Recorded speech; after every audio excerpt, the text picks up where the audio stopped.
السلام علیکم ورحمۃ اللہ وبرکاتہ۔ الحمدللہ رب العالمین والصلاة والسلام علی رسولہ الامین وبعد۔ دوستو، ہم ایک بار پھر فضیلت الشیخ محمد عزیر شمس حفظہ اللہ وتولہ بالرعایت الکاملہ کے ہمراہ آپ کو خوشخبری دیتے ہیں کہ ہم نے شیخ کو ایک مرتبہ پھر زحمت دی ہے اور الحمدللہ شیخ ہمارے ساتھ ہیں۔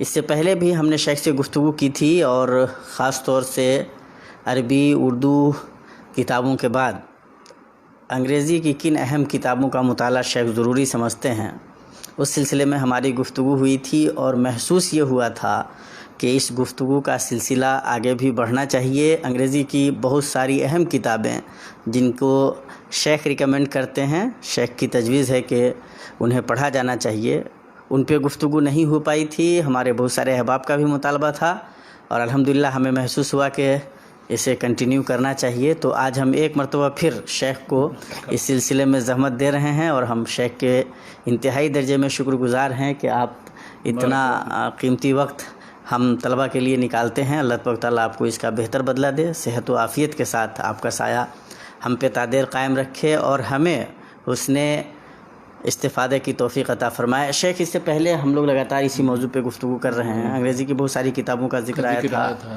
الحمدللہ، اور محسوس ہوا تھا کہ اس سلسلوں کو آگے بڑھنا چاہیے۔ تو اب وہ کون سی کتابیں ہیں جن کی طرف آپ کی نگاہ جاتی ہے؟ اس دن تو ایک کتاب پر ذرا تفصیلی گفتگو ہوئی، اس لیے کچھ جو اہم کتابیں تھیں میری نظر میں تو ان کا ذکر نہیں آیا، تو اس مجلس میں انشاءاللہ چاہتا ہوں باقی کتابیں کچھ ذکر کروں، اور بھی اگر کچھ آپ چاہتے ہیں انگریزی کے علاوہ بھی تو ان کا بھی ذکر آئے گا انشاءاللہ۔ تو اس سلسلے میں یہ کہنا چاہتا تھا، میں نے آپ کو بتایا تھا پہلے کہ میں نے جو مطالعہ کیا ہے وہ اسلام کے تعلق سے یا ہندوستان کے تعلق سے یا عربی زبان و ادب کے تعلق سے جو انگریزی میں کتابیں ہیں، چاہے مستشرقین کی ہوں یا مسلمانوں کی۔ تو آج میں گفتگو کی ابتدا کرنا چاہتا ہوں، ایک کتاب ہے آرنلڈ کی، تھامس آرنلڈ۔ تو ان کی ایک کتاب ہے دا پریچنگ آف اسلام، اسلام کی اشاعت کیسے ہوئی، اور یہ کتاب اس نے ہندوستان میں لکھی تھی، علی گڑھ میں جس وقت وہ تھے پروفیسر۔ 1896 میں پہلا ایڈیشن چھپا تھا، اس کے بعد اور بھی کئی سال کے بعد 16-17 سال کے بعد اس کو ریوائز اس نے کیا۔ تو پریچنگ آف اسلام میں اس نے مطلب یہ کیا ہے کہ اسلام کی اشاعت کس طرح سے پرامن طریقے سے ہوئی، اس کی تفصیل بیان کی جائے پوری دنیا میں۔ تو اس نے تقریباً 13-14 چیپٹر میں پہلے اس نے ایک تمہید باندھی تھی، اس کے بعد پھر مشرقی ممالک میں کس طرح سے اسلام پھیلا، یعنی اس جزیرہ عرب کو اگر آپ شمار کرتے ہیں کہ سینٹر میں ہے تو اس کے مشرق میں، یا جیسے عرب ممالک میں سیریا ہے یا عراق ہے، یا اس طرح سے پھر چلے جائیے مشرق میں، تو مشرقی ممالک میں کیسے پھیلا اس کا ذکر اس نے کیا ہے۔ اس کے بعد پھر ایران اور فارس میں کیسے، اس کے بعد ہندوستان میں کیسے، اور یہاں تک کہ تبت چین تک چلا جاتا ہے۔ پھر اس کے بعد مغرب میں اسلام کیسے پھیلا، تو اب یہاں افریقہ میں کیسے پھر پھیلا، اس کے بعد پھر اس سے آگے یورپ میں کیسے۔ تو اس نے سارے ممالک میں اسلام کے اشاعت کی داستان بیان کی ہے، اور بڑی حد تک اس نے اپنے جو مصادر مراجع استعمال کیے تھے انگریزی کے، یا جو اس زمانے میں مسلمانوں نے غیر مسلمانوں نے لکھے تھے، یا مختلف گزیٹیئر جو مختلف اس کے ہو۔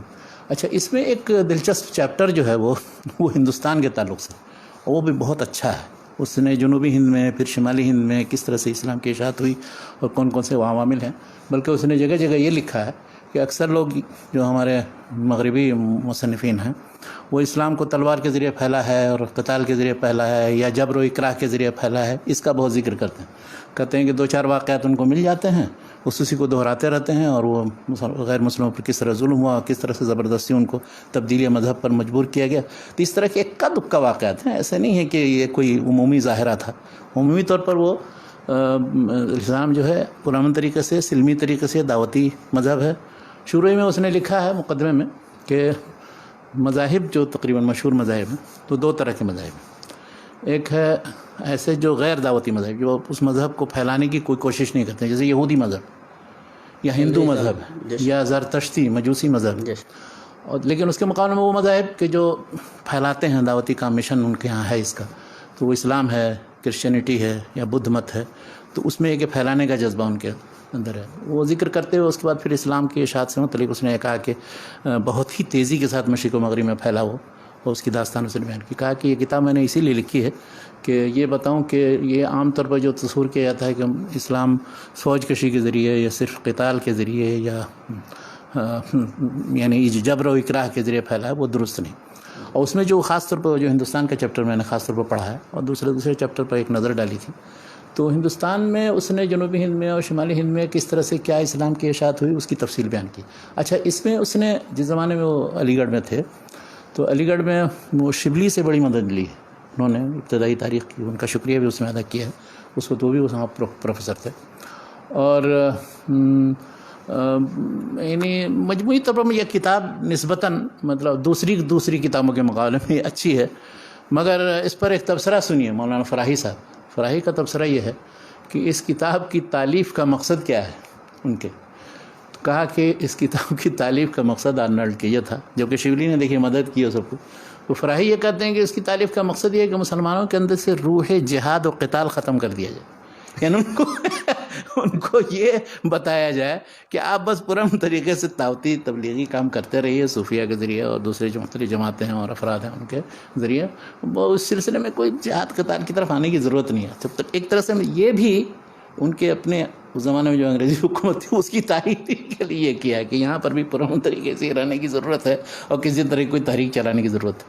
یہ 19ویں صدی سے کے اختتام میں 1896 جب لکھی جا رہی ہے تو یہ مولانا فراہی کا تبصرہ ہے. اچھا، بہت حد تک اب دیکھیے اس میں تو کچھ چیزیں سمجھ میں بھی ایسی آتی ہیں کہ وہ زور اسی پر دیتا ہے کہ اسلام کی اشاعت دراصل پرامن طریقے سے. اچھا، یہ مجموعی طور پر ہم بھی مانتے ہیں. اصل میں اس زمانے میں کیا تھا، اسی کے بالمقابل یہ رجحان جو تھا عام طور پر پھیلا ہوا تھا کہ اسلام تشدد یا قتال یا سیف یا تلوار کے ذریعے پھیلا. تو اسی کے بالمقابل یعنی آپ دیکھیں مستشرقین میں دو طرح کے لوگ ہیں. ایک جو کہتے ہیں جو قتال و جہاد کے ذریعے پھیلا. یہ تصور تو شیخ آج تک قائم ہے کہ اسلام کے پھیلاؤ میں تلوار کا بڑا کردار. لیکن تلوار کا کردار کس معنی میں؟ جب مسلمانوں نے بھی جہاد کیا ہے یا قتال کیا ہے تو اس کے کچھ اسباب اور عوامل ہیں. مجرد کفر کی وجہ سے نہیں کہ وہ پھر کافروں کو رہنے نہ دیا جائے اور کفر کو نیست و نابود کر دیا جائے، یا پھر یہ کہ ورنہ لا اکراہ فی الدین قرآن میں نہیں ہوتا. اور کہیں کسی جگہ تاریخ میں نہیں آتا ہے کہ کسی ملک میں زبردستی انہوں نے اسلام پھیلانے کی کوشش کی. فراہی مطلب کیا کہتے ہیں اتنے بڑے اسلامی عالم اور خاص طور سے وہ نظم قرآن کو لے کر کے ایک بڑا مقام رکھتے ہیں. قرآن کریم پہ ان کی ایسی نظر ہے، ایک مطلب مستقل اسکول آف مطلب کیا کہتے ہیں تھاٹ کے نمائندہ بلکہ اس کے بنیاد گزار سمجھے جاتے ہیں. وہ آدمی جب ایک مستشرق یہ لکھ رہا ہے کہ اسلام جو پھیلا ہے وہ پرامن طریقے سے پھیلا ہے، تو ان کو یہ محسوس ہوتا ہے کہ ہمارے یہاں جو روح جہاد ہے اس روح جہاد کو یہ سرد کرنا چاہتے ہیں.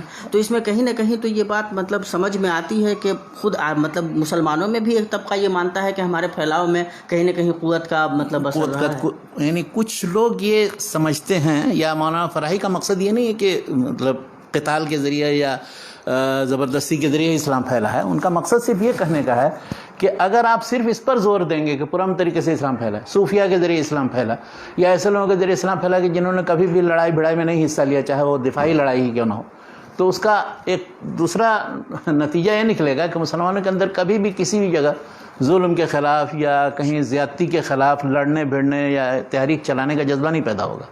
تو ان کا کہنا یہ ہے، یہ نہیں مقصد ہے کہ اچھا اس کتاب میں جب آپ پڑھیں گے تو اس سے اندازہ بھی ہوگا. اب بہت سے ایسے واقعات کی جس میں مثلا صوفیوں کے ذریعے کوئی صوفی کہیں کسی جگہ آ گیا، کشمیر میں آ گیا، فلاں جگہ آ گیا، یا جنوبی ہند میں جو ملبار وغیرہ میں اسلام پھیلا، تو اسی طرح کی دیو مالائی داستانیں ہیں، کچھ ایسے قصے کہانیاں ہیں. کوئی ایک صوفی آ گیا وہاں اس نے جا کر کے اتنے آدمی کو مسلمان بنایا، فلاں جگہ اتنے آدمی کو مسلمان بنایا. بعد کے ادوار میں جو اسلام کی داستان ہے اس میں نسبتاً کچھ مستند مراجع مصادر پر اعتماد کیا اور ایسے لوگوں کا ذکر کیا ہے کہ جنہوں نے خود اپنی داستان بیان کی. مثلا ایک جو بہت مشہور ہیں عبید اللہ پائلی، ان کا بھی ذکر کیا اس نے. وہ میاں نذیر حسین مہدی دہلوی کے شاگرد تھے. 1264 میں وہ مسلمان ہوئے تھے. وہ تھے اصل میں پٹیالہ کے علاقے کے. تو انہوں نے کتاب لکھی تحفۃ الہند، بہت مشہور کتاب ہے ان کی. وہ ہندو تھے، پھر ہندو مت کا مطالعہ کیا اور دوسرے مذاہب کا مطالعہ کیا اس نے. تو اس نے تحفۃ الہند میں جو لکھا ہے وہ پورا کوٹ کیا ہے اس مصنف میں. تو انہوں نے تو خود اپنی داستان لکھی ہے اور صحیح چیز پر مبنی ہے. انہوں نے کہا کہ ہم نے مختلف مذاہب کا مطالعہ کیا, ہم سمجھ میں آیا کہ اسلام ہی ہے. اس کے بعد پھر اس نے اس کا اظہار کیا لیکن اور مسئلہ پھر اس نے یہ دعوتی کام ہے کیا. کہ جب ہندوستان میں اسلام کے پھیلاؤ کو دیکھا جاتا ہے تو ارنٹ کے علاوہ بھی جن لوگوں نے ہندوستان کی تاریخ پہ بھی یا مسلمانوں کی تاریخ پہ بھی لکھا ہے یا اسلام کے پھیلاؤ کو لکھا ہے, تو عام طور پہ تو تصور یہی ہے کہ صوفیہ کے ذریعے ہی مطلب وہ پہنچا. اچھا, چونکہ ان کے پاس اب جیسے شیخ محمد اکرام جیسا آدمی جو مطلب ایک مستند تاریخ, تو وہ تو مطلب وہ لوگ جو چھان بین کر کے لکھ رہے ہیں اتنا زیادہ اور وہ سمجھ رہے ہیں کہ مستند تاریخ پیش کر رہے ہیں, ان کے یہاں بھی تو وہی ساری چیزیں نظر آ رہی ہیں. وہ ٹھیک ہے, مطلب اس میں کوئی دونوں میں اختلاف نہیں ہے. یہ بھی صوفیہ کا ذکر کرتے ہیں, ہر جگہ پہنچ کر کے وہاں دعوتی کام جو ہوا ان کے ذریعے اسلام پھیلا, ان کے اپنے تصور کے مطابق اس کا ذکر کرتے ہیں. پھر مزار جو قائم ہوئے, مزار پھر جو ہندوؤں مسلمانوں سب کا تعلق تھا, ان سب چیزوں کا ذکر کیا اس نے. تو لیکن مولانا فراہی کو جو شبہ ہے یا یعنی ایک طرح سے تردد ہے, وہ یہ کہ یہ کتاب کیا کسی خالص جذبے کے تحت لکھی گئی ہے کہ اس میں کہیں بھی لڑائی یا قتال یا دفاع یا جنگ کا کوئی تصور نہ ہو. تو یہ بالکل غلط ہے. رسول اللہ صلی اللہ علیہ وسلم کے زمانے میں دیکھ لیجئے کتنی لڑائیاں ہوئیں اور کیوں ہوئی. فتح مکہ کا واقعہ مثال کے طور پر, تو فتح مکہ میں کون سا وہ آئے تھے ہم پر حملہ کرنے کے لیے کہ ہم گئے وہاں پر؟ پھر نہیں, فتح مکہ کا تو معاملہ یہ ہے کہ جب انہوں نے مطلب معاہدے توڑ دیے اور ہمیں تو ہمارے گھر سے نکالا گیا ہوا تھا, تو ہم اپنے گھر کیوں نہ لوٹیں. ٹھیک ہے, اتنے سال کے بعد تو ہم گئے اور گئے جا کر کے پھر اس کے بعد پھر وہاں یعنی مکہ بہت پرامن طریقے سے فتح ہوا, اس طرح سے قابو میں لے لیا ان کے سردار کو اور جا کے گھسے. یا اس طرح سے اور جو دوسری لڑائیاں خلفاء راشدین کے زمانے میں, حضرت عمر کے زمانے میں اتنی لڑائیاں مشرق و مغرب میں جو ہیں, تو ہر بار تو یہ نہیں ہندوستان کی طرف پہنچتی تھی خبر حضرت عمر کو یا کسی خلیفہ کو کہ یہاں فلاں ظلم ہو گیا تھا, چلو اس ظلم کو دوڑ. یہ کہ اصل میں لڑائی یا ہندوستان یعنی اسلام میں جو قتال یا جہاد کا تصور ہے وہ صرف دفاعی نہیں ہے یقیناً, بلکہ یہ ہے کہ لوگوں کو ظلم اور زیادتی جو ان پر ہو رہی ہے, کسی بھی نوعیت کا ظلم و زیادتی ہو, چاہے وہ مذہبی ہو غیر مذہبی ہو, اس ظلم و زیادتی سے روکا جائے. اس ظلم و زیادتی سے لوگوں کو نجات دلانے کے لیے لڑائی, یہ ہے اسلام میں لڑائی کا تصور. اس کے بعد چاہے وہ مسلمان ہو یا نہ ہو, یہ نہیں اس کا ہو سکتا ہے. اس سے فائدہ یہ ہوگا کہ مسلمان بھی ہوں گے بہت سے, لیکن نہ بھی مسلمان ہو تو اس کی بھی حفاظت کرتا ہے اسلام. اور اسلامی حکومت ظلم کے خاتمے, ظلم اور زیادتی کے خاتمے کے لیے ہے. اور کہیں کسی جگہ اگر حملہ کیا تو ظاہر وہ تو دفاع تو ارنلڈ کی اس کتاب پہ فراہی صاحب کہتا سر, مطلب میں نے اس لیے یہ ذکر کر دیا تاکہ دوسرا نقطہ نظر بھی واضح ہو, اس وجہ سے بھی یہ چیز سمجھ میں آتی ہے. حالانکہ ارنلڈ نسبتاً مستشرقین میں یعنی اتنے متعصب اور متشدد نہیں تھے جو مسلمانوں کے خلاف الزام لگاتے ہیں. اب اندازہ لگائے کہ انہی کے شاگرد تھے علامہ اقبال نے شبلی شاگرد تو نہیں, ان سے انہوں نے کچھ استفادہ, انہوں نے بھی استفادہ کیا شبلی سے. استاد اور باہم مطلب دونوں اس زمانے میں استاد تھے, چونکہ وہاں انہوں نے باقاعدہ اعتراف کیا کہ ہم نے وہاں ابتدائے اسلام کی تاریخ کے سلسلے میں شبلی سے بہت استفادہ کیا. انہوں نے لیکن میں یہ کہنا چاہتا ہوں کہ علامہ اقبال کو تو باقاعدہ انہوں نے پڑھایا, ارنلڈ صاحب نے, ارنلڈ نے وہاں گورنمنٹ کالج لاہور میں جو استاد تھے وہ علی گڑھ میں جب تک وہ سر سید تھے اس وقت تک تو رہے.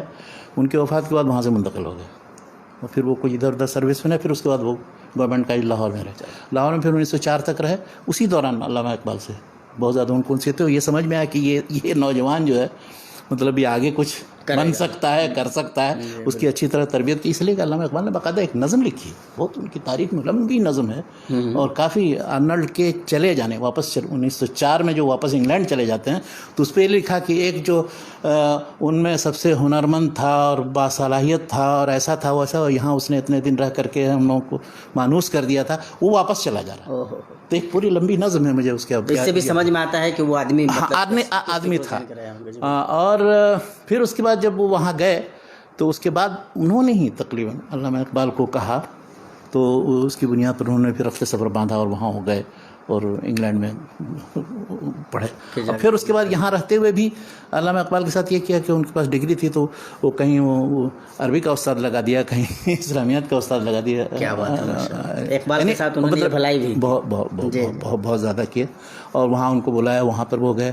پھر یہ واپس جانے کے بعد انہوں نے انسائکلوپیڈیا آف اسلام میں, انسائکلوپیڈیا بریٹانیکا میں اور encyclopedia of religion and ethics میں بہت سے مضامین مقالات لکھے. ان کی پھر وہ مشہور کتاب جو خلافت جو خاتمہ ہوا 1923 میں, تو خلافت پر بھی ایک کتاب لکھی. تو اس میں پوری تاریخ لکھی ہے خلافت کی, کیسے خلفاء راشدین کے زمانے سے, ابو بکر کے زمانے سے اور عثمانی خلافت کے خاتمے تک جو داستان مختصر لکھی ہے. اور لیکن اس کو اس زمانہ میں جو تالیف انہوں نے کیا تو یہ سمجھا گیا کہ گویا خلافت کے اس نظام کو دکھایا گیا کہ یہ اتنا کمزور ہے کہ یہ ٹھیک سے چل نہیں سکتا، موجودہ دور میں گویا مناسب نہیں، اس لیے یہ کتاب لکھی، اور اسی سے متاثر ہو کر پھر علی عبدالرازق نے، جیسے میں نے بتایا تھا، الاسلام و اصول الحکم لکھی۔ بہرحال دیکھیے، کسی کی نیتوں پر نہیں حملہ کرنا چاہیے، کتاب دیکھنا چاہیے کہ اس میں کیا ہے، بالکل، اور اس میں صحیح ہے یا غلط ہے اس کو حقائق کی روشنی میں دیکھنا چاہیے، جائزہ لینا چاہیے، بالکل۔ تو یہ پہلی کتاب تھی، اسلام جو ہے دا پریچنگ آف اسلام، یا اسلام کی دعوت یا اس کا انتشار۔ یہ کتاب ایک اچھی کتاب ہے، اور اس کو اکثر لوگوں نے پڑھا ہے، انگلش میں پڑھا ہے، اس کے مختلف زبانوں میں ترجمے ہوئے ہیں، اور اس نے کوئی خطہ نہیں چھوڑا ہے جہاں پر اسلام کے پہنچنے کی داستان نہیں بیان کی، چین میں، ملیشیا، انڈونیشیا وغیرہ میں، اور اس میں، لیکن وہ کہ ہر جگہ وہی وہ پلہ بھاری ہے کہ اس میں سلمی طور پر اور صوفیہ کے ذریعے اور تاجروں کے ذریعے اور دوسرے لوگوں کے ذریعے کس طرح سے اسلام، لیکن سچائی بھی تو یہی ہے، اور سچائی بہرحال یہ ہے، اس میں کوئی شبہ نہیں، لیکن اسی پر اکتفا نہیں کرنا چاہیے، یہ کہنے کا مقصد ہے، ظلم و زیادتی دور کرنا۔ ابھی اس وقت دیکھیے یورپین قومیں یا امریکہ وغیرہ جو بھی، جس کے پاس بھی طاقت، تو وہ ظلم و زیادتی دور کرنے اور لوگوں کو امن کی حالت میں باقی رکھنے کے بہانے وہ آتے ہیں، وہ سارے دوسرے دہشت گردوں کو یا ایسے لوگوں کو جو انقلابی تحریکیں چلاتے ہیں ان کو مارتی، وہ تھوڑی یہ کہتے ہیں کہ ہم آئے ہیں زیادتی کرنے کے لیے آپ کے اوپر۔ تو یہی بات ہے اسلام میں بھی، جب آپ جس وقت قوت میں ہوں گے تو دوسرے کسی جگہ جہاں کسی طرح کی کوئی زیادتی ہوگی تو آپ اس پر نگاہ رکھیں گے، بلکہ دوسرے لوگ آپ کی طرف دیکھیں گے کہ آپ ہی کی طرف دیکھیں ہاں گے، کون ہماری مدد کریں گے۔ تو ہر طاقتور شخص کی بھی وہی بات ہے، شخص، ہاں حکومت کی بھی بات ہے وہی، وہ جا کر کے وہ کس سے شکایت کرے گا؟ اپنے جیسے کمزوروں سے تھوڑی شکایت کرے گا، کسی طاقتور ہی حکومت سے شکایت کرے گا۔ تو یہ کتاب ہے۔ اچھا، اس طرح ایک کتاب اور ہے، وہ نہیں اسی تعلق سے اسلام پر، وہ کتاب ہے H.A.R. گب بھی ایک بہت مشہور مصنف ہے، تو اس کی بہت سی کتابیں ہیں۔ اس نے ایک کتاب لکھی تھی، پہلا ایڈیشن اس کا چھپا تھا 1949 میں، تو محمدنزم کے نام سے، اسی کو بعد میں پھر اسلام اے ہسٹوریکل سروے، تو اس میں اس نے ایک جائزہ لیا ہے، اس میں 10 چیپٹر ہیں، اور ہر چیپٹر پر مختصر انداز میں قرآن کے بارے میں، پھر محمد صلی اللہ علیہ وسلم کے بارے میں، پھر اسلام کی اشاعت کیسے ہوئی جائزہ، پھر اس کے بعد رسول اللہ صلی اللہ علیہ وسلم کی حدیثیں کیسے مرتب کی گئی نہیں، اس کے بعد فقہ کیسے مدون ہوئی، ساری چیزوں کا جائزہ تقریباً 10 چیپٹر میں۔ آخری چیپٹر اس کا بہت دلچسپ، آخری چیپٹر میں اس نے جدید دور میں، یعنی 1949 میں یہ کتاب لکھ رہا ہے، تو جدید دور میں اسلام کی کیا صورت حال ہے، اس نے مشرق مغرب کے عرب ممالک میں بھی، ترکی میں بھی، اور وہ ہندوستان میں بھی کیا صورتحال ہے اس وقت، وہ اس نے بتایا ہے، اور وہ صورتحال کیسے ہوئی، یعنی وہ جدید دور میں 19ویں صدی سے لے کر کے 19ویں صدی کے وسط سے لے کر کے حالات کیا پیدا ہوئے، مثلا ہندوستان میں سر سید وغیرہ کا اور ان کے اثرات کا جائزہ لیا، امیر علی کا ذکر کیا، دوسرے سارے لوگوں کا ذکر کیا یہاں تک، پھر اس کے بعد علامہ اقبال کا ذکر کیا ہے، علامہ اقبال نے کس طرح روح پھونکنے کی کوشش کی، پھر ابوالکلام آزاد کا بھی، اس کا بھی اشارہ ہے، اور بعض اور عرب ممالک میں جو لوگ تھے، محمد عبدو کی تحریک کے کیا اثرات تھے نہیں تھے، تو اس میں کہ ہر طرح کے رجحان کے حامل لوگوں کی نمائندگی، حتیٰ کہ اس نے دیکھیے ایک جگہ سلفی اہل حدیث کا بھی ذکر کیا، وہابی تحریک کا ذکر کیا اس نے، چونکہ تو وہابی تحریک کو کہا کہ اس کے اثر سے یہ ہوا ہے کہ ایک گروپ پیدا ہوا ہے جس کو اپنے آپ کو وہابی کہتا ہے یا سلفی کہتا ہے، یا ان کو جو بھی کہیں آپ، تو اس کا بھی ذکر کیا، اور ان تحریکوں کا ذکر کیا ہے کہ جو عرب ممالک میں تھیں اس زمانے میں، سید رشید رضا تک ذکر کیا، سید رشید رضا کو بتایا ہے کہ المنار کی وجہ سے وہ تقریباً مشرق و مغرب کے سارے ممالک میں، یعنی موراکو سے لے کر کے جاوا تک، انہوں نے کہا کہ ان کا اثر تھا، اور ان کے اثر سے اسلامی بیداری آئی، اور یہ تھے تو اصلاً صوفی، وہ خود لکھتا ہے کہ اصلاً تو صوفی، جب آئے محمد عبدو سے ملاقات ہوئی اور ان کے درس ورس میں رہے تو ان کے افکار میں وہی اصلاحی جذبہ پیدا ہوا، اور پھر انہوں نے المنار نکالنا شروع کیا، اور وہی انہیں افکار کی اشاعت کرنا شروع کی انہوں نے، تو وہ پھر اس کے بعد پھر محمد عبدو کے انتقال کے بعد، محمد عبدو 1905 میں انتقال کر جاتے، تو وہ کہتا ہے کہ محمد عبدو کے انتقال کے بعد پھر ان کا رجحان کچھ تھوڑا، خاص طور پر خلافت کے خاتمے کے بعد 1923 کے بعد ان کا رجحان کچھ تھوڑا سا پانی اسلامزم کی طرف گیا تھا، اتحاد عالم اسلامی، لیکن پھر اس کے بعد مڑ گیا، اور اس کے بعد وہ سلفیت یا جزیرہ عرب کے حکمرانوں ملک عبدالعزیز وغیرہ ان سے تعلق کی بنیاد پر وہ پھر اس کے بعد سلفی فکر پر قائم رہے، اگرچہ یہاں کے سلفی اس وجہ سعودی عرب کے سلفی ہیں، یہ جو جامعہ اسلامیہ مدینہ منورہ میں جو لوگ پڑھتے ہیں وہ ان کو نہیں سلفی سمجھتے ہیں، وہ یہ سمجھتے ہیں کہ یہ ریشنلسٹ سلفی، یعنی المدرسہ العقلیہ وہ کہتے ہیں، ریشنل مدرسۃ العقلیۃ سلفیہ وہ کہتے ہیں، تو سلفیت کا دعویٰ تو وہ کرتے ہیں، لیکن وہ کہتے ہیں کہ سلفیت پورے طور پر نہیں سلفیت، ان کے یہاں بہت سی چیزوں میں انکار ہے، تعویل ہے، مثلا اشراط الساعہ وغیرہ، قیامت کے سے قبل جو انشاءاللہ سب چیزوں کو مادی ودی ان سب چیزوں کو اتنا زیادہ زور نہیں دیتے، وہ قطعی عقیدے کی بنیادی چیزیں نہیں. تب سے بہت زیادہ ہمارے ساتھی ایک تھے ڈاکٹر رضا اللہ مرحوم، انہوں نے تو باقاعدہ اس موضوع پر ایک مقالہ ان کے خلاف لکھا اور مجلد جامع سلفیہ میں چھپا. کہنا یہ ہے کہ سید رشید رضا جو تھے وہ موجودہ دور میں جو کچھ لوگ سلفیت کو سمجھتے ہیں یہ سلفیت ہے، تو اس معیار پر تو وہ نہیں اترتے ہیں پورے، مطلب اس سے وہ بہت دوسرے ہیں اور سب سے تعلق بھی تھا ان کا. اور بلکہ مجلۃ المنار کو میں اگر یہ کہوں، اور اس نے بھی اشارہ کیا ہے کچھ گب نے بھی، کہ وہ دراصل ایک منبر تھا جہاں ہر طرح کے رجحان کے حامل لوگ لکھتے تھے. یعنی آپ کو اندازہ لگائیے اس بات سے کہ اتنے زبردست وہ سنت کے شیدائی اور ابن تیمیہ ابن قیم وغیرہ کے فکر کی انہوں نے اتنے بڑے پیمانے پر اشاعت کی. بلکہ ابن تیمیہ کے بہت سے رسائل پہلی مرتبہ المنار میں چھاپے ہیں. بلکہ اس زمانے میں جو المنار میں یہ سب رسائل چھپتے تھے تو کچھ مستشرقین مغربی لوگوں کا یہ کہنا تھا کہ اس میں وہ ایسے رسائل بعض چھپ رہے ہیں ایک مفکر کے کہ اگر یہ اسی طرح چھپے تو وہ بالکل پورے عالم اسلام کو جگا کر کے جھنجھوڑ کر کے رکھ دے گا. یعنی یہ قنابل و موقوت بم ہے جو ایکسپلوژن کا انتظار کر رہے ہیں.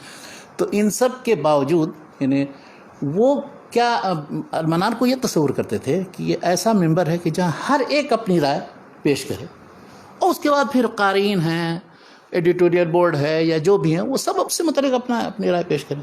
اچھا آپ اندازہ لگائیے جب خلافت تحریک شروع ہوئی، اس مسئلہ خلافت سے متعلق جو کچھ بھی لکھا گیا تو مولانا ابوالکلام آزاد نے وہ تحریر جو ہے عربی میں ترجمہ کر کے اس میں چھپائی المنار میں. اسی طرح سے ہندوستان کے تعلق سے جو بھی آزادی کی تحریک سے متعلق جو چیزیں ہیں وہ سب اس میں چھپتی رہی ہیں. علامہ شبلی کی بعض چیزیں اور دوسرے. تو وہ ایک عجیب غریب ایک بات یہ کہ انکار حدیث سے متعلق جو ابتدائی مضامین ہیں لوگوں کے منکرین حدیث کے عرب ممالک میں وہ بھی اسی میں چھپے ہیں، المنار میں چھپے. جیسے معارف میں آپ ایک زمانے میں اندازہ لگے کہ غلام احمد پرویز اپنے مضامین لکھتا تھا اور شائع کرتا تھا، اس کے بعد میں اس کا گروپ بنا طلوع اسلام نکلا. تو یہ پرچے ایسے تھے کہ ان کو میں بتا رہا ہوں کہ مطلب ایک ممبر تھا کہ جہاں ہر شخص اپنی بات پیش کر سکتا. آج کل کے لوگوں کی طرف سے نہیں کہ ذرا سا معمولی تھوڑی سی کسی حدیث کی تخریج میں تصحیح و تضعیف سے متعلق اگر معمولی اختلاف ہو یا کسی فقہی مسئلے سے متعلق ذرا سا تھوڑا سا ادھر سے ادھر آپ ہو گئے بس آپ دائرے سے خارج کر دیے گئے. ایسا نہیں تھا وہ. جی. تو اس کو ہم کہہ سکتے ہیں کہ ایسے سلفی جو روشن خیال تھے اور جو دوسرے مکاتب فکر کے لوگوں کو لے کر کے چلنا جانتے تھے اور پھر پوری دنیا میں اصلاح کے لیے قدم اٹھاتے تھے، چاہے تعلیمی اصلاح ہو، سیاسی اصلاح ہو اور معاشرتی اصلاح ہو، اور کسی بھی میدان کی اصلاح کا کام. تو المنار اس طرح کا ایک طرح سے منارہ للعلم تھا اور منارہ للاصلاح تھا. تو یہ اسی چیز کی اس نے عکاسی کی اس مستشرق نے. گب کو یہ سمجھ میں آتا تھا کہ یہ ایسے سلفی نہیں تھے کہ جو، لیکن اسی طرح بہرحال رجحان. جیسے ہم نے پچھلی گفتگو میں محمد اسد کا ذکر کیا تھا، تو محمد اسد بھی یہاں ملک عبدالعزیز کے پاس رہنے کی وجہ سے اس پر ٹھپا لگ گیا تو وہابی ہو گیا یہ. اور کیا لوگ مطلب پاکستان میں سمجھے جاتے تھے ہندوستان میں اسی طرح. اور ان سے علامہ اقبال نے کہا بھی تھا کہ آپ صحیح بخاری کا ترجمہ کیجیے وغیرہ. لیکن یہ ہے کہ وہ لوگ جو یورپین ہوتے ہیں وہ کسی مکتب فکر کے دائرے میں آتے بھی ہیں تو یا تو دو میں سے کوئی ایک بات ہوتی ہے، یا تو بہت شدت کے ساتھ اسی سے چپک جاتا ہے. مثلاً کوئی صوفیوں کے پاس اگر چلا گیا یورپین لوگوں میں اس کی سے بس وہ پکا صوفی ہو جائے گا، ذرا بھی ایک دم ٹس سے مسئلہ نہیں ہوگا. کوئی سلفیوں کے پاس آیا ایک دم پکا، کوئی اخوانیوں کے پاس چلا گیا وہ ایک دم اس میں پکا. کسی کو کچھ نہیں سمجھ میں آیا، ذرا ہر جگہ کا گھاٹ کا پانی پیا تو معلوم ہے کہ وہ تھوڑا سا آزاد خیال ہو گیا اور رشت نشت بن گیا. یا یورپ میں پھر گیا تو اس میں پھر تھوڑی تبدیلی آ گئی. تو اس طرح کا رجحانات. بہرحال المنار کا قصہ چلا تھا اور سید رشید رضا کا تو یہ ذکر آ گیا. لیکن یہ کتاب جو ہے گب کی یہ چھوٹی سی کتاب ہے اور خاص طور پر یہ آخری چیپٹر اس میں پڑھنا چاہیے. اچھا ایک کتاب جس کا پتہ نہیں ذکر آیا تھا کہ نہیں، اسپرٹ آف اسلام کا ذکر آیا تھا ان کی امیر علی کی یہ کتاب جو ہے اسپرٹ آف اسلام، یہ کتاب ایک طرح سے میرے خیال سے مسلمانوں کی طرف سے کوئی ایسی کتاب کہ جو اسلام کے تعارف میں لکھی گئی ہو یا اسلامی تہذیب و تمدن کے بیان کرنے کے سلسلے میں، خصائص کے سلسلے میں، جو اس سے زیادہ یورپ پر اس نے اثر کیا ہو، یورپین لوگوں نے اس کو پڑھا ہو اس کتاب سے زیادہ کسی نے. جی بالکل. اس لیے اس کتاب میں اس نے مغربی ذہن کو سامنے رکھتے ہوئے اسلام کے بارے میں گفتگو کی ہے. اچھا اس کے دو حصے، پہلے حصے میں سیرت کا حصہ، تو سیرت یہ 1891 میں لکھی تھی، یعنی آرنلڈ والی کتاب سے بھی پہلے.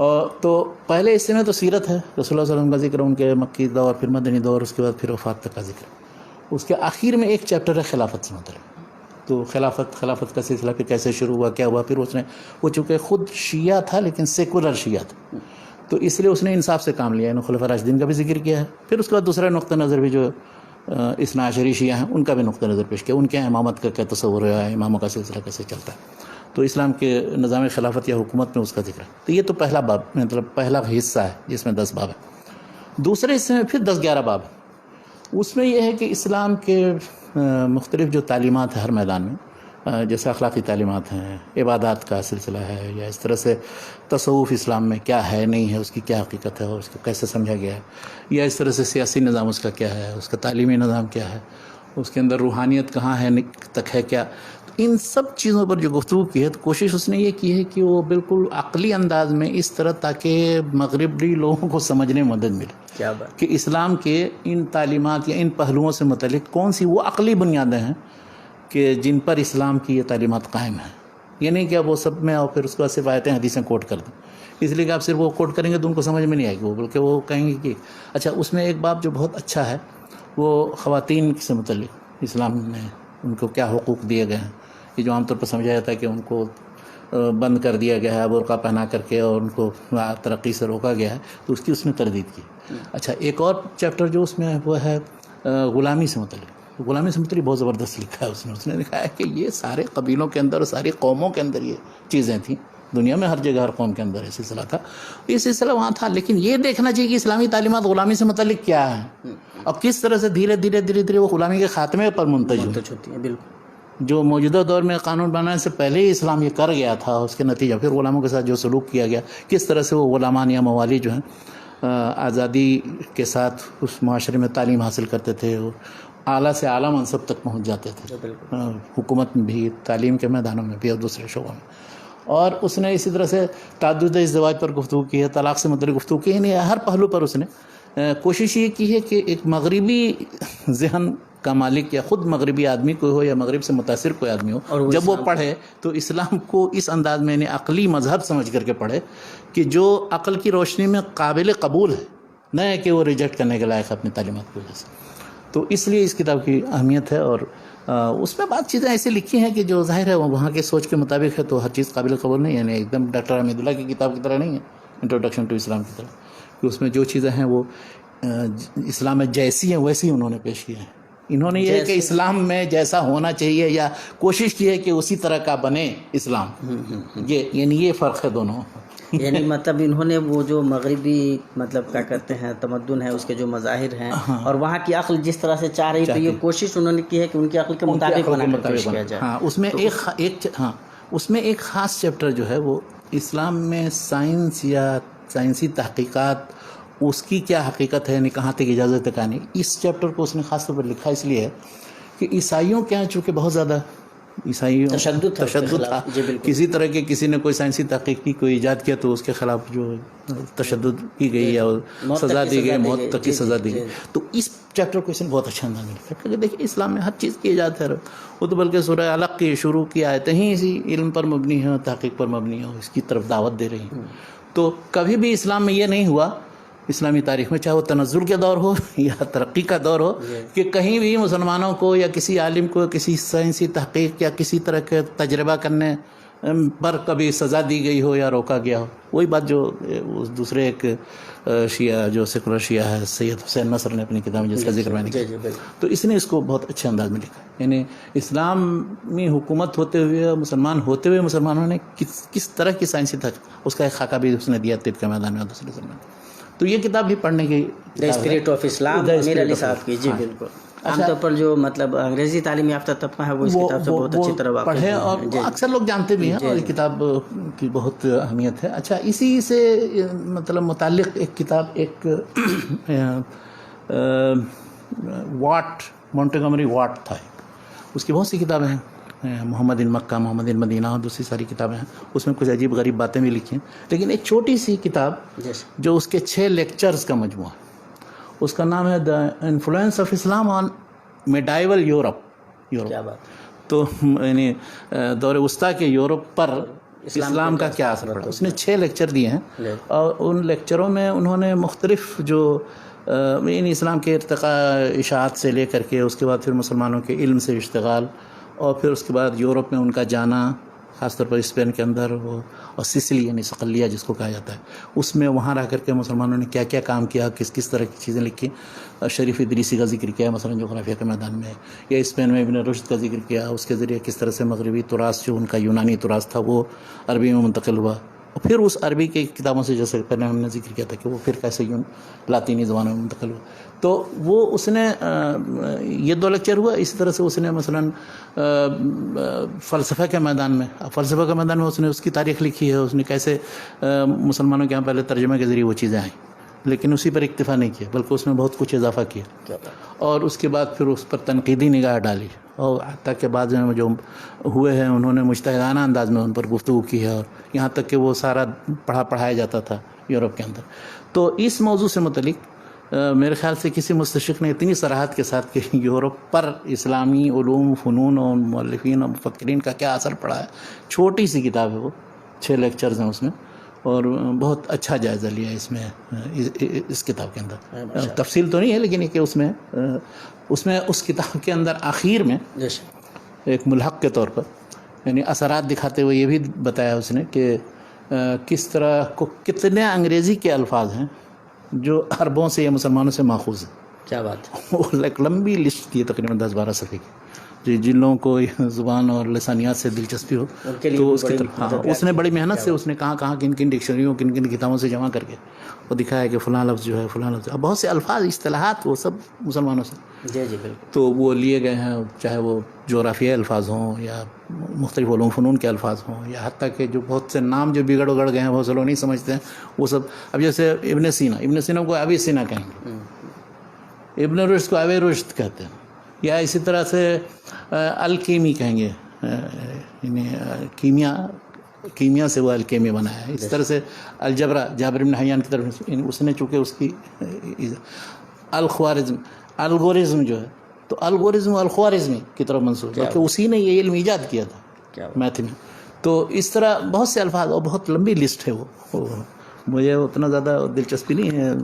اس فن کو کہتے ہیں ایٹیمالوجی یعنی علم اصول الکلمات یعنی الفاظ کی اصل کہاں سے کس زبان سے ہوتے ہوئے یہاں تک موجودہ اردو میں یا انگلش میں یا کسی بھی زبان میں. اس کے متخصص ہمارے وہ ڈاکٹر فا عبدالرحیم صاحب ہیں.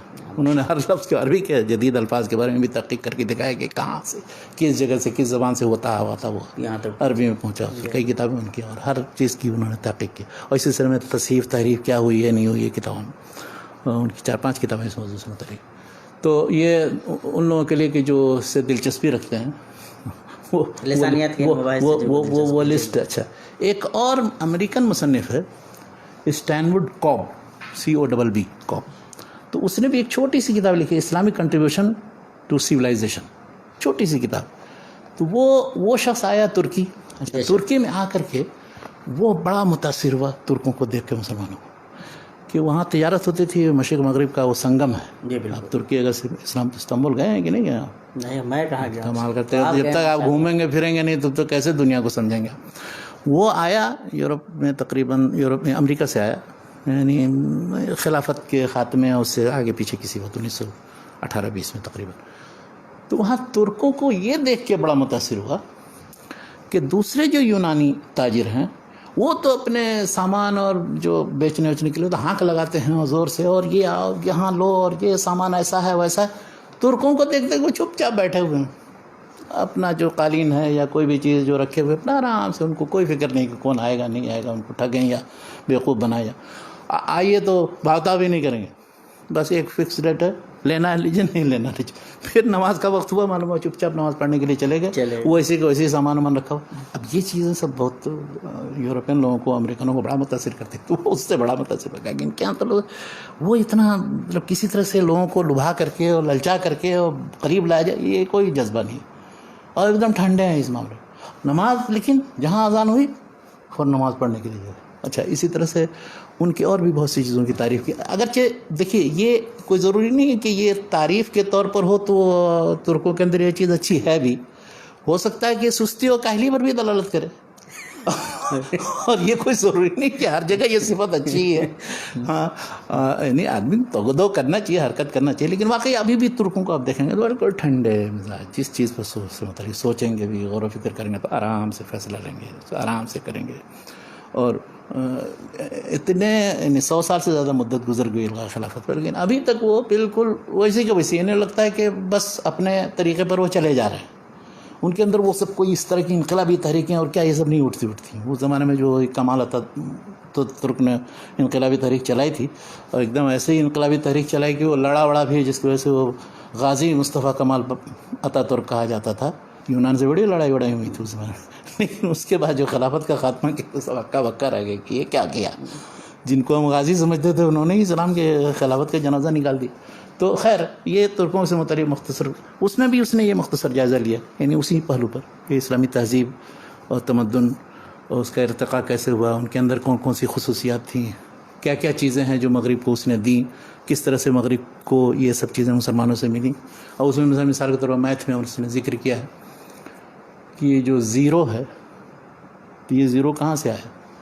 یہ تھا اصلا انڈین, لیکن وہ عربوں کے ذریعے یہ یورپ میں پہنچا. جی بالکل, ورنہ وہ اپنے رومن انداز میں وہ جو ایکس اور ایک لکھ کر کے 11 بناتے تھے, یا ایک سے پہلے ایک لکھتے تھے تو 9 ہوتا تھا. وہ لمبی لمبی تعداد جو 2000 5000 10000 اور 2 لاکھ 4 لاکھ لکھنا ہوتا تھا, اتنی لمبی سطر بنتے. تو کہا صفر کا جو ہدیہ ملا ہے ہندوستان کی طرف سے, وہ عربوں مسلمانوں کے ذریعے پہنچا ان کے پاس. تو یہ عشری تقسیم جو مختلف چیزوں کی ہوئی ہے وہ اسی بنیاد پر ہوئی ہے, ورنہ وہ سارا کا سارا وہ اپنے انداز میں لکھتے رہتے آج تک, جیسے گھڑیوں میں آپ دیکھتے ہوں گے. تو یہ ہے, اور بھی بہت سی چیزیں جن چیزوں کا مثلا اب خون کا جو دوران ہے جسم کے اندر, تو ابن النفیس نے اس کی اکتشاف کیا تھا کہ یہ جو کہاں سے جاتا ہے, دل سے پمپ ہوتا ہے, پھر وہ کہاں جاتا ہے, پھر اس کے بعد صاف ہوتا ہے, پھر اس کے بعد ایسے جو چکر ہے ایک, یہ سرکولیشن جس کو یورپ نے دوسرے کی طرف منسوخ کیا تھا, یہ بھی ابن النفیس نے باقاعدہ اپنی کتاب میں لکھا ہے. اور بھی بہت سی اس طرح کی تحقیقات, ان سب چیزوں کا بہت انصاف کے طرف نے ذکر کیا اور اعتراف کیا یہ قوم نے. اور چھوٹی سی کتاب ہے یہ بھی, مطلب پڑھنے سے تعلق رکھتی ہے, Islamic contribution to the civilization. اچھا, ایک اسی طرح سے ایک چھوٹی سی کتاب مسلمان کی بھی لے لیجیے, ایم شریف ایک تھے, وہ پاکستانی تھے, وہ فلسفہ کے متخصص, فلسفہ کی تاریخ پر کتاب بھی ان کی بہت مشہور ہے. تو اس نے ایک چھوٹی سی کتاب بہت اچھی لکھی ہے, Muslim thought its origin and achievement. Muslim thought origin and, اچھا اس نے 3 باب بنائے ہیں. اس میں پہلے باب میں اس نے یہ دکھایا کہ اسلام میں علم و تعلیم کا کیا تصور ہے, اور کس طرح سے کہاں کہاں سے سیکھا گیا, کون کون سے. پھر دوسری چیز ہے کہ منابع, اس کے مصادر, ماخذ, سورسز کیا رہے ہیں. تو اس میں 3 ممالک کا خاص طور پر ذکر کیا, یونان کا ذکر کیا ہے, ہندوستان کا ذکر کیا ہے, اور ایران و فارس کا ذکر کیا. تو ان تینوں سے کس طرح سے ترجمہ ہو کر کے آئے ہیں عباسی دور میں. اس کے بعد مسلمانوں نے اس میں کیا اضافہ کیا. دوسرے باب میں اس نے یہ کیا ہے کہ یعنی کون کون سے مراکز تھے یا ادارے تھے جہاں پر علم اور تعلیم کا سلسلہ تھا. تو اس میں اس نے ایک تو مدرسہ یا اسکول کا ذکر کیا, دوسرا مسجدوں کا ذکر کیا, تیسرا اسی طرح سے شفا خانوں, اور چوتھا رصد گاہوں, ان سب کا ذکر کیا کہ جہاں پر علم و تعلیم و تعلم و تحقیق اور ریسرچ وغیرہ کا کام ہوتا تھا. اچھا, اس کے بعد 2 باب بنائے, ایک باب سائنس کے تعلق سے, سائنس کے مختلف فیلڈ میں مسلمانوں نے کیا کیا, وہی طب ہے, فلکیات, ریاضیات وغیرہ سے متعلق کیا کیا. اور دوسرا فلسفہ میں اس نے عجیب انداز میں تقسیم کیے. اس نے دکھایا کہ فلسفہ مسلمانوں کے ہاں جو ہے وہ 3 طرح کے لوگ تھے, اس میں ان سب کو فلسفہ میں شمار کیا. تو ایک وہ جو ان کو فلاسفہ کہا جاتا ہے, حکماء کہا جاتا ہے, تو وہ جیسے فارابی ہے, ابن سینا, ابن رشد وغیرہ. اور دوسرے وہ ہیں جو متکلمین ہیں. تو متکلمین پھر 2 گروہ ہیں, ایک اشاعرہ اور دوسرے معتزلہ. تو معتزلہ اشاعرہ ماتریدیہ اصل میں مسائل میں اختلاف زیادہ نہیں, تو ان دونوں کو ایک شمار کیا. یعنی ایک طرح سے اس نے جو تصور دیا ہوا ہے کہ اہل سنت عقلیت پسند جو ہیں تو وہ اشاعرہ ماتریدیہ اور معتزلہ ہوئے. اچھا, تیسرا اس نے پھر دیا ہے صوفیہ کو بھی لیا. تو سوچنے یا غور و فکر کرنے کے 3 طریقے تھے مسلمانوں کے یہاں. صرف فلاسفہ جس طرح سے غور و فکر کرتے ہیں عقل کے بنیاد پر, یہی نہیں تھا, بلکہ ذوق اور ان سب کی بنیاد تو صوفیہ کے یہاں تھا. یا علم کلام میں یہ ہے کہ کس طرح سے مذہب اور عقل دونوں کو ملا کر کے اور اس طرح سے اسلام کا دفاع کیا جائے یا ایسے حقائق کا ذکر کیا جائے کہ جو عقل کے بھی خلاف نہ ہو اور دین کی اس سے تائید ہو، جیسا کہ اشاعرہ و ماتریدیہ سمجھتے ہیں یا معتزلہ بھی اپنے اپنے نقطہ نظر سے سمجھتے ہیں. اگرچہ اس سلسلے میں اگر سلفیوں کی تنقید دیکھی جائے ابن تیمیہ وغیرہ کی تو بہت سخت ہے، اس لیے کہ انہوں نے بجائے اس کے کہ وہ اسلام کو اس کی صحیح تعبیر کی ہو، وہ پتہ نہیں کہاں دور نکل گئے ادھر ادھر، اور بہت سی چیزوں سے وہ متاثر ہو گئے فلسفے سے، اور وہ بجائے اس کے کہ دفاع کرتے اسلام کا وہ اور زیادہ وہ بیڑا ہی غرق کرنے کا باعث بنا. تو یہ امام ابن تیمیہ وغیرہ نے جیسے جہاں لکھا، پر اس کی کتاب میں یہ ہے. تو یہ 4 چیپٹر، ایک سائنس کے تعلق سے، دوسرا فلسفے کے تعلق سے، تیسرا مراکز علم کے تعلق سے، چوتھا انہوں نے کہاں سے منابع جو وہ. یہ کتاب بھی چھوٹی سی ہے، بہت اچھی کتاب ہے، اور اس نے بلکہ مستشرقین کی کتابوں سے استفادہ کرتے ہوئے. امام شریف صاحب. ہاں، امام شریف صاحب کی کتاب. کیا نام ہے کتاب کا سر؟ وہ ہے Muslim thought, its origin and achievement, یہ نام. اچھا، اب 2 کتابیں اب ایسی میں ذکر کرتا ہوں کہ جو جس سے آپ اندازہ لگائیں کہ مسلمانوں کے یہاں جو تحقیق، تدوین، ریسرچ کا کام کیسے ہوا، کیا ہوا، اس پر ان لوگوں نے لکھا ہے، اور بہت ہی حوالے اور اقتباسات دیتے ہوئے لکھا ہے. ایک امریکن مستشرق ہے روزن تھال. تو روزن تھال کی ایک کتاب ہے the technique and approach of Muslim scholarship. Technique and approach of Muslim scholarship. اچھا، اس کتاب کے اندر 3 باب ہیں بنیادی. تو پہلے باب میں اس نے یہ دکھایا ہے کہ کس طرح سے کتابوں کو مدون کرنے، لکھنے، تصنیف تالیف کا کام ہوتا تھا ان کے یہاں، اور پھر مخطوطات سے نقل وغیرہ کا کام کیسے ہوتا تھا، مخطوطات کی ایڈیٹنگ کا کام کیسے ہوتا تھا، مختلف نسخوں کے تقابل کا، یعنی موجودہ دور میں جس کو عربی میں تحقیق کہتے ہیں، یا اردو میں تدوین و ترتیب کہتے ہیں، یا انگلش میں ایڈیٹنگ کہتے ہیں. تو اس کے کیا اصول و ضوابط ہیں. اچھا، اس سلسلے میں اس نے پرانی جو ماخذ ہیں اس میں 2 ماخذ بہت مشہور ہے. ایک کتاب کا تو میں نے ذکر بھی کیا تھا، وہ ابن جماعہ کی کتاب تذکرۃ السامع والمتکلم فی آداب العالم والمتعلم، کہ کس طرح سے نقل اور تحقیق اور اصل صحیح متن کیا ہے، اس کا اثبات کیسے کیا جائے، نسخوں کے اختلاف کیسے ذکر کیا جائے، حاشیہ کیسے لگے. تو یہ اس کتاب پر. اور دوسرا ایک اسی سے ماخوذ ایک کتاب ہے، اور اس میں کچھ مزید اضافہ ہے، وہ ہے بدر الدین العلموی، شام کا تھا. تو اس کی ایک کتاب ہے، اس پر اعتماد کیا، المعید فی ادب المفید والمستفید. اچھا، باقاعدہ اس کے کوٹیشنز دیے اس نے لمبے، بلکہ پورا ایک چیپٹر اسی کتاب سے اقتباس لیتے ہوئے دیا. وہ 11ویں صدی کا آدمی تھا. تو اس نے دکھایا کہ یہ چیز جو تدوین و تحقیق یا مخطوطات کی ایڈیٹنگ یا فروق بین النسخ وغیرہ سے متعلق ہے، اس سلسلے مسلمانوں نے سبقت کی ہے، مسلمانوں نے یہ سارا کام کیا ہے. ان کے شواہد موجود ہیں، کتاب موجود ہے، اس کی دلیل بھی. تو یہ پہلے باب میں تو یہ ہے. اچھا، دوسرے باب میں اس نے کیا یہ ہے کہ اب صرف یہ نہیں کہ جو چیزیں مخطوط میں ہیں وہ صرف نقل کر لیں، اب اس کا پھر تنقیدی مطالعہ کیسے کیا جائے، اس پر تعاقب کرنا، حاشیہ لگانا، استدراک کرنا، مصادر مراجع کیسے اس کی طرف رجوع کیا جائے، اور ان سے استفادہ کیسے کیا جائے. یہ سب چیزیں مسلمانوں نے کیا، اور اس کی سب کی وہ مثالیں دیتا ہے. یعنی یہ شخص عجیب غریب آدمی ہے. جیسے گولڈ زیئر کا میں نے ذکر کیا تھا، کہاں کہاں سے وہ شواہد لاتا ہے، اس طرح سے اس نے ساری تاریخ اور ادب اور حدیث اور فقہ اور کتابوں سے وہ سب اقتباسات دے کر کے گفتگو کی کہ ان کے یہ چیز مبرہن انداز میں اور باقاعدہ. اچھا، تیسرا چیپٹر جو اس کا ہے وہ یہ لکھا ہے کہ مسلمانوں کے یہاں جو تحقیق یا ریسرچ کا میدان ہے تو وہ کس نوعیت کا تھا. اب اس میں بھی جو کیا بالکل اوریجنل افکار ہیں اس کے ہاں، یا پچھلے پر اس نے اضافہ کیا ہے، یا خود اس نے تجربہ کیا ہے، یا پھر اسی طرح سے یونانی تراث جو آیا ہے تو اس کو ہو لے لیا ہے، یا اس پر کچھ استدراک کیا ہے، نہیں کیا ہے. اور ان کے ہاں تنقیدی روح موجود ہے. یہ کہتا ہے کہ وہ صرف مطلب پچھلے لوگوں کے لکیر کے فقیر نہیں رہے. اچھا، اس نے بہت سی مثالیں دی ہیں. اس کی مثال دی ہے مثلا انہوں نے نباتات کے میدان میں ابن البیطار. تو ابن البیطار نے جو پچھلے یونانی تحقیقات جو نباتات سے متعلق تھی اس کا ذکر کر کے اس کے بعد دکھایا کہ مسلمانوں نے اس پر کیا اضافہ کیا، اور ایک ایک پودے سے متعلق پچھلی جو غلط فہمیاں وہ بھی دور کی کہ یہ اس نے خلط ملط کر دیا، فلاں کو فلاں سے خلط ملط کر دیا، فلاں کو فلاں سے خلط ملط کر دیا، اور اس سے اس کی جو خصوصیت یہ بیان کی ہے، تجربہ کرنے کے بعد یہ ظاہر ہوا کہ نہیں، یہ خصوصیت نہیں. تو یہ ان کا کہنے کا مقصد یہ ہے کہ ان کے ہاں ایک تنقیدی روح موجود رہی ہے ہمیشہ، کہ جس سے وہ پچھلی معلومات کا جائزہ لیتے ہیں اضافہ کرتے ہیں، استدراک کرتے ہیں، نئی نئی باتیں بیان کرتے ہیں. کیا بات. یہ نہیں کہ پچھلی چیزوں پر خالی وہ نقل پر اکتفا کریں. تو یہ 3 اس میں چیپٹر. پہلا وہ مخطوطات اور تدوین اور تحقیق متن کے تعلق سے. دوسرا ہے کہ تنقید اور حواشی اور اس حوالہ دینے کا طریقہ حتیٰ کہ یہ بھی لکھا ہے. یعنی ہمیشہ اس نے یہ لکھا ہے کہ جو ہم موجودہ دور میں سمجھتے ہیں کہ مؤلف کا ذکر کیا، پھر کتاب کا ذکر کیا.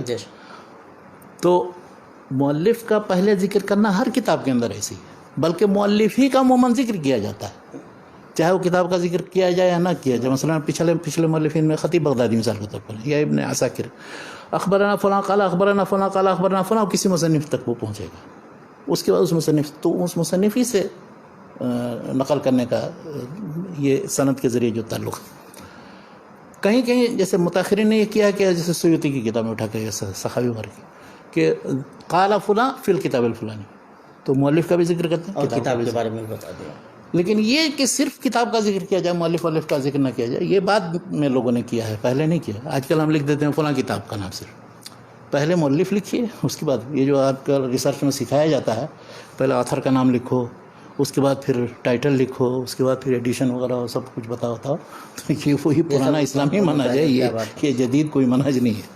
تو یہ اور اس طرح کی ساری جزیات پر اس نے توجہ دی ہے کہ ریسرچ کا جو میتھڈ ہے اور طریقہ ہے، معلومات کیسے جمع کی جائیں، ارینج کیسے کیا جائے، اس میں سے نتیجہ کیسے نکالا جائے، اور اس کے بعد استنباط اس سے کیسے کیا جائے، اور کیسے مسلمان کرتے رہے ہیں. مسلمان اس میدان میں. یہ میرے خیال سے مغربی زبان میں لکھی ہوئی کتابوں میں شاید ہی کوئی اس جیسی کوئی کتاب. The technique and approach of Muslim scholarship. اچھا، اسی روزنتھال کی ایک دوسری کتاب ہے، اس نے مسلمانوں کے ہاں جو تاریخ نگاری، تاریخ کی جو مختلف کتابیں لکھی، اس کے اصول و ضوابط، قواعد کیا تھے، کس طرح سے مسلمان جمع کرتے تھے معلومات کو، ماخذ کو کیسے استعمال کرتے تھے، کیسے ترتیب دیتے تھے، کیسے تنقید کرتے تھے، اس پر ایک کتاب لکھی ہے، ایک ہسٹری آف مسلم ہسٹوریوگرافی. مسلمانوں نے جو تاریخ کی کتابیں لکھی ہیں، تو وہ تاریخ کی کتابوں کی تاریخ، یعنی ان کے تاریخ نگاری کی تاریخ ہے، کن لوگوں نے کیا. اچھا، اس میں کیا کیا ہے، صرف یہی نہیں کہ شروع میں مسلمانوں نے کیسے تاریخ لکھی، اور تاریخ کا مقصد کیا ان کا، اور تاریخ میں کن کن چیزوں کا خیال رکھتے ہیں، اور تنقید کیسے کرتے ہیں روایات کی، اور چھان بین کر کے نتیجے تک کیسے پہنچتے ہیں، یہ سب چیزیں تو لکھی ہیں. لیکن اس نے دوسری قسم، اس میں جو دو پہلے قسم میں یہ فصول ہیں، دوسری قسم میں یہ ہے کہ ایسے وہ سارے نصوص کہ جو اس پر دلالت کرتے ہیں کہ مسلمانوں کے یہاں یہ چیز تھی، اور اس فن پر فلاں کتاب، اس فن پر فلاں کتاب، اور اس کی جو تدوین کی ہے تاریخ کی، اور جو اس میں جو کتب تاریخ کی کلاسیفیکیشن کی ہے تقسیم کر کے، مثلا سیرت سے متعلق، خلفاء کی تاریخ میں، محدثین کے بارے میں فلاں، تو پوری ایک کتاب الاعلان بالتوبیخ لمن ذم التاریخ، وہ سخاوی کی جو بہت مشہور کتاب ہے، وہ پوری کی پوری اثر نو ایڈٹ کر کے اس میں ڈال دی. کیا بات. اچھا، اسی طرح سے ایک کتاب ہے سیوطی کی کتاب ہے، ایک محی الدین کافی جی کی کتاب ہے تاریخ کے تعلق سے، وہ سب اس میں ڈال دیے ایڈٹ کر کے. اور اس کے بعد اور بھی جو اقتباسات، مثلا تاریخ کے باب جو الفہرست ابن ندیم میں تھا، یا توسی کی فہرست میں، یا اور دوسرے بعض مصنفین کی کتابوں میں، وہ سب اس نے لے کر کے، یعنی اس کی کتاب میں جو پہلی قسم ہے وہ صرف نظری طور پر نہ باقی رہا ہے، بلکہ وہ سب کے شواہد موجود ہیں، اور سب اس میں حوالہ بھی اس نے دیا، اور سب کو اس نے ایڈٹ کیا نہیں چاہیے. اگرچہ اس نے بعض جگہوں پر بڑی بڑی بھیانک قسم کی غلطی کی ہے، کسی آدمی کو کچھ سے کچھ سمجھ لیا ہے اس پر تعلق. وہ اس کتاب کا ذکر ایک بار وہ کر رہے تھے علامہ محمود شاکر، تو محمود شاکر نے اپنے ایک مضمون میں لکھا ہے، کہا کہ ان مستشرقین کو دیکھو کیسے جاہل ہوتے ہیں. اچھا، وہ سخت ایک دم دشمن، ان کی کتاب میں ساری کتابیں آپ پڑھ ڈالیے، پڑھا جائیے، کہیں انگریزی کا کوئی حرف نہیں نظر آئے گا، اس میں ABCD کا کوئی وہ بھی نہیں. محمود شاکر زبردست ہے. تو مطلب وہ اتنے دشمن تھے. ایک بار گئے وہاں انگلینڈ میں، تو وہاں لیکچر تھا الفرقان فاؤنڈیشن میں ان کا، کہا کہ میں ایسے ملک میں بلایا گیا ہوں کہ جس کی قوم اور میرے درمیان ایک تاریخی دشمنی چلی رہا ہے. وہ لیکچر بہت دلچسپ ہے. کہنا یہ ہے کہ انہوں نے اس کتاب کے بارے میں، یہ جو کتاب ہے اس کا عربی ترجمہ ہوا ہے علم التاریخ عند المسلمین کے نام سے، تو یہ کتاب ہسٹری آف مسلم ہسٹوریوگرافی، ہاں، ہسٹری آف مسلم ہسٹوریوگرافی، تو اس کا ترجمہ علم التاریخ عند المسلمین کے نام سے ایک عراقی نے کی ہے، اور اچھی کتاب ہے، چھپی ہوئی، اور اس سے استفادہ لوگ کرتے ہیں. لیکن اس میں بہت زیادہ سب غلطیاں ہیں. تو اب محمود شاکر کو مل گئی، وہ بھی ایک یورپین آدمی کی کتاب لکھی ہوئی، وہ تو پڑھیں گے ظاہر ہے جس تنقید کی نگاہ سے پڑھیں گے. تو ان کو اس کتاب کا ایک ایڈیشن پہلے چھپا تھا مکتبۃ الخانجی سے.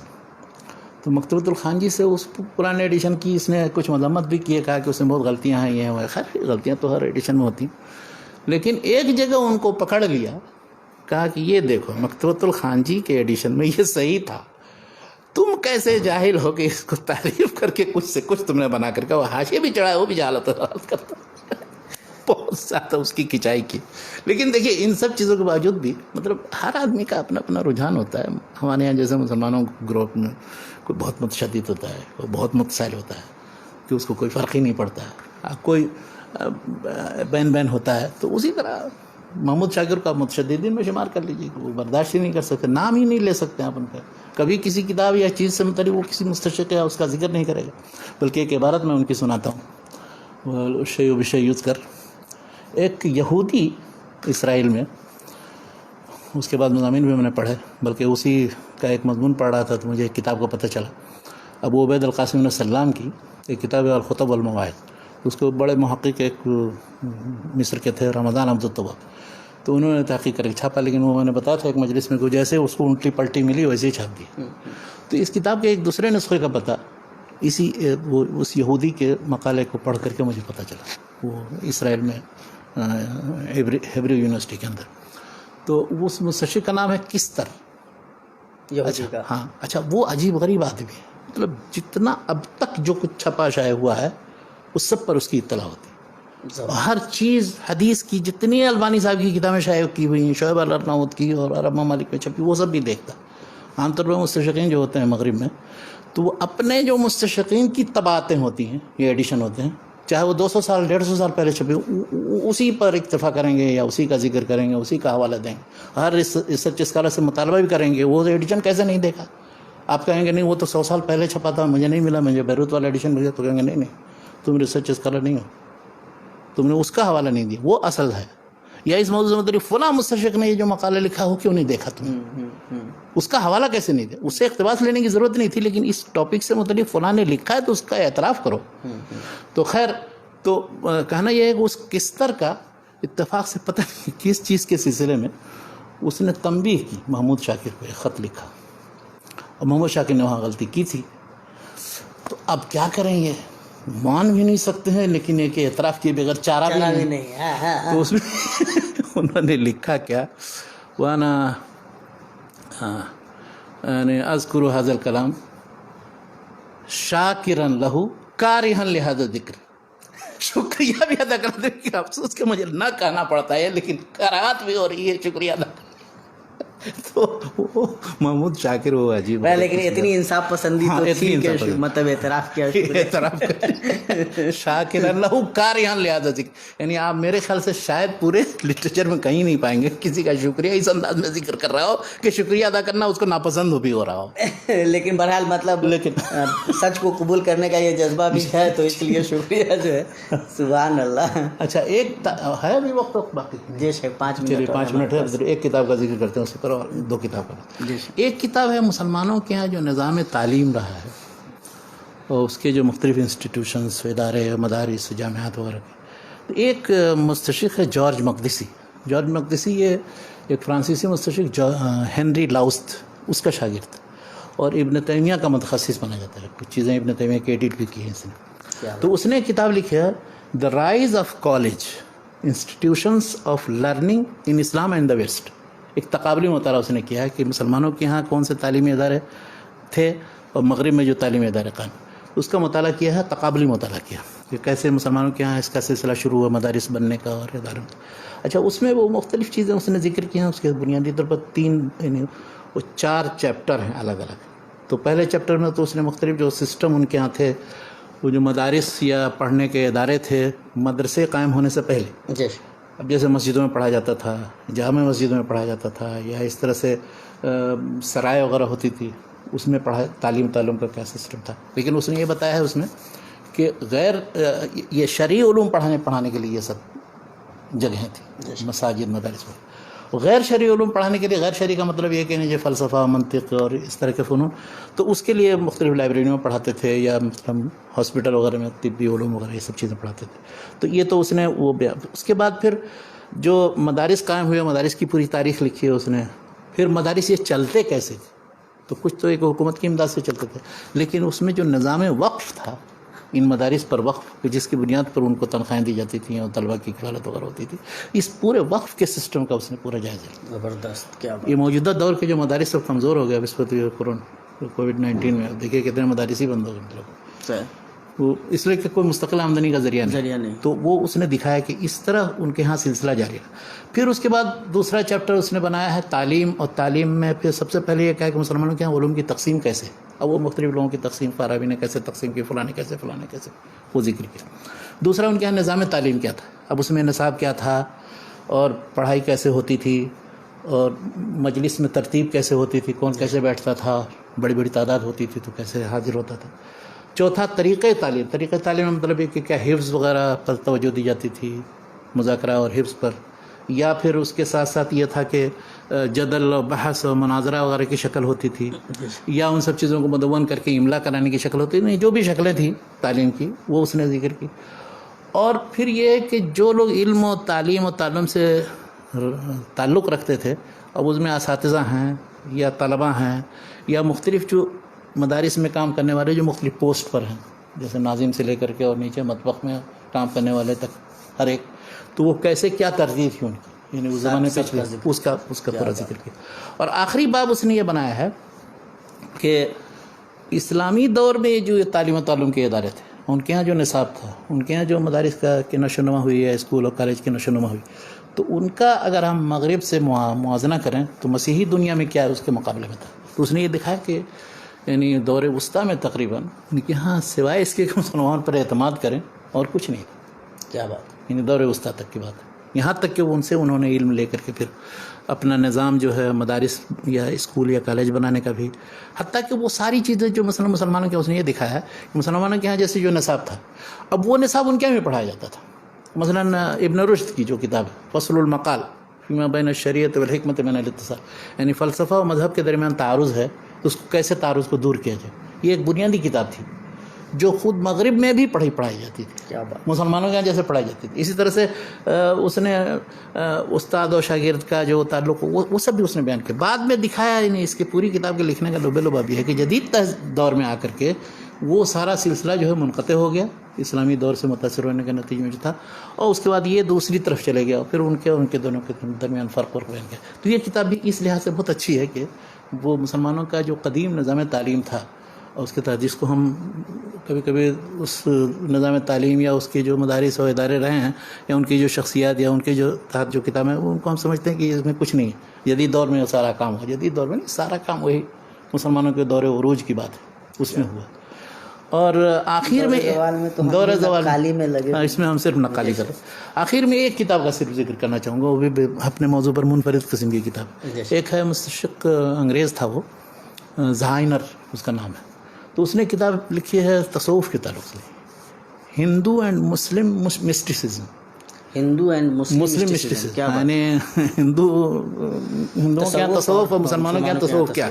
یہ اس کے 8 لیکچرز کا مجموعہ ہے.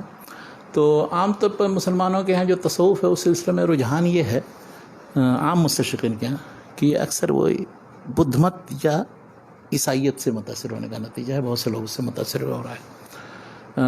لیکن اس مصنف کا رجحان یہ ہے کہ تصوف سے متعلق بنیادی ساری جتنی اصطلاحات و اکثر تعلیمات وغیرہ جو زیادہ سے زیادہ وہ ہندو تصورات سے زیادہ متاثر ہے, خاص طور پر ویدانتی جو فلسفہ اپنشد وغیرہ میں جو ہے اس سے اچھا اس نے اس کی مثال دی, یہ نہیں کہ 4 لیکچر ہندو ویدانت سے متعلق دیا اور 4 لیکچر مسلمانوں کے تعلق, وہ بالکل غزالی کے بعد پہ.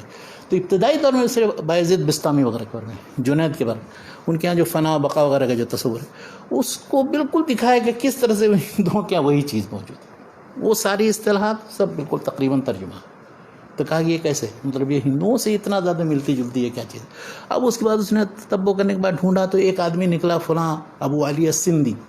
تو ابو علی السندی یہ کون تھا, اب اس کے بارے میں پھر تحقیق کی اور دکھایا, سارے کتابوں سے پھر اقتباس لیتا ہے, ان کے کلام ان دونوں کو ملاتا ہے.